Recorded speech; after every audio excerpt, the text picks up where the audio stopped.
Now, every property investment strategy has a very specific set of guidelines that will improve its chances of being successful. And today we explore the type of area or suburb that is ideal for a successful capital flip. And to share the insights is none other than co-founder of Riches and Beyond, Milan Milosevic.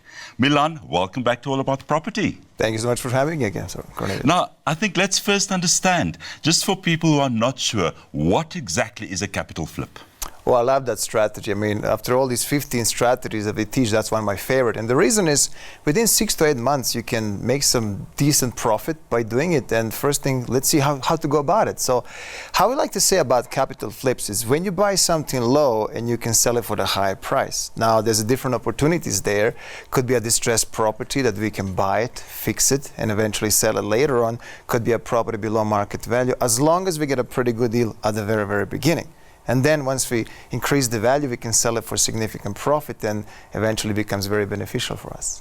Now, why, Milan, does the area or the suburb play such an important role in the success of the strategy? I mean, like every successful property investor, you need to know where your business is going to grow, right? So we have something that we normally cover at our trainings to Riches and Beyond called SAP, strategy, area, and then property the last. So we need to identify the strategy first. So let's say I want to do flips. Now, A goes for an area. In which area that's going to be, right? If I go to Cape Town or Durban, not necessarily is good for that particular area, for that particular strategy. And then the last one goes, okay, now we know the strategy and the area, now let's pick the property. Area plays a significant role, right? I need to know in that particular area where I'm going to do the flips, what is the demand? What can I really do with it? Are people going to buy what I'm planning to fix it, right? So I'm not just going to be like a lot of people that I experience, beginners, oh, Milan, I bought a property struggling to sell.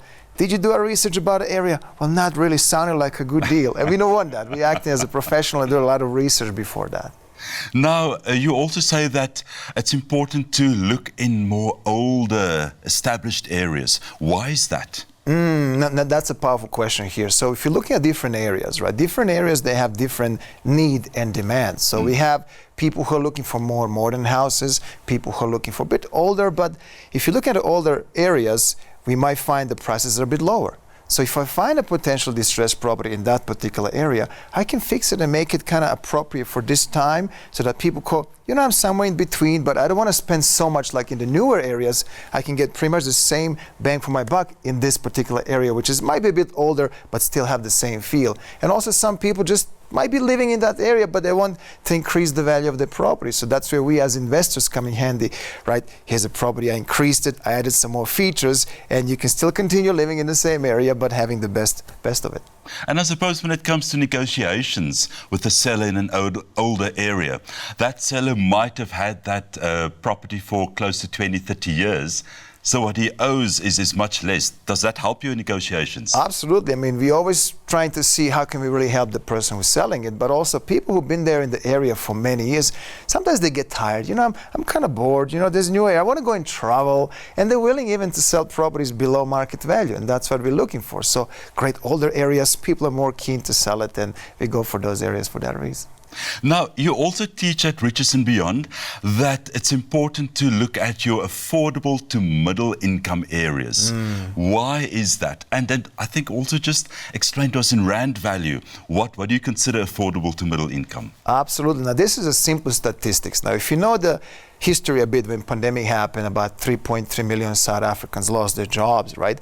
A lot of people decided to kind of downgrade in the low to middle class areas where the prices are lower, more affordable. So if you have three different types of people in areas, higher, middle, and low, people who might be in the higher areas, if they go to the low, which majority of South Africa is about 60-70%, I know that if I target basically low to middle class area, that I have more clients who might be interested in my area. Now this strategy requires you to move very quickly. Every day wasted is a day is coming off your profit.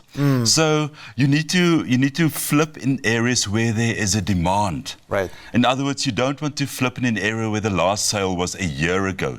Talk to us about this. Great. So I'm glad that you asked that question. How do we establish, how do I know what's happening in the area? So we use something called interactive reports.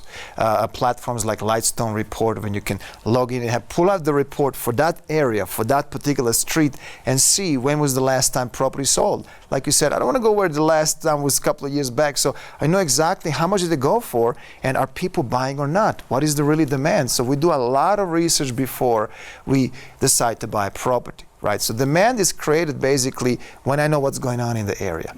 I need to know about the crime, I need to know how far is the area from municipalities, from schools, from malls, so that people who are planning to buy will see a lot of benefits from it, right? Speaking of the area, demand in the area, you also teach your students to become area experts.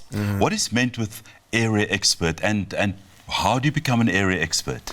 You know, working with thousands of students through our programs with Riches and Beyond, we always see as something that is similar. Let's say people from Durban, no, I'm just looking for deals in Durban because I know that area. People from Cape Town, same thing, I don't want to move from Cape Town. But I say, what if the deal is in Pretoria? Milan is too far, and I don't know anything about it. But you don't need to know much about it, but you need to know people who knows. How do we invest overseas and we still live in South Africa? You have people who are there. So if we build a network of people who are experts, let's say estate agents who's been working in the area for 7-8 years, they are the right people to advise us. You know, Milan, in this area, it's great for flips, great for rentals. We have cash flowing properties here and there. So we are learning from people who knows, but also the more you spend time in the area, the more you'll be able to see something, what's happening often, right? Okay, people love to rent in this area. Or people just love flips. People like more upscale market houses. So the more we spend in being surrounded by people who knows, the more we actually get in that picture about it, doing a lot of research and having people in our team who are experts to give us the right advice. And just a matter of time before you, from Durban, you know about property, in Pretoria, you know about other areas, so that we can expand it, so we can have more deals, right? Never limit only to one area, because there's so many opportunities pretty much everywhere. Well, Milan, thank you so much for bringing such great value to the property investment community in South Africa. We really appreciate it. My pleasure, Cornelius, anytime.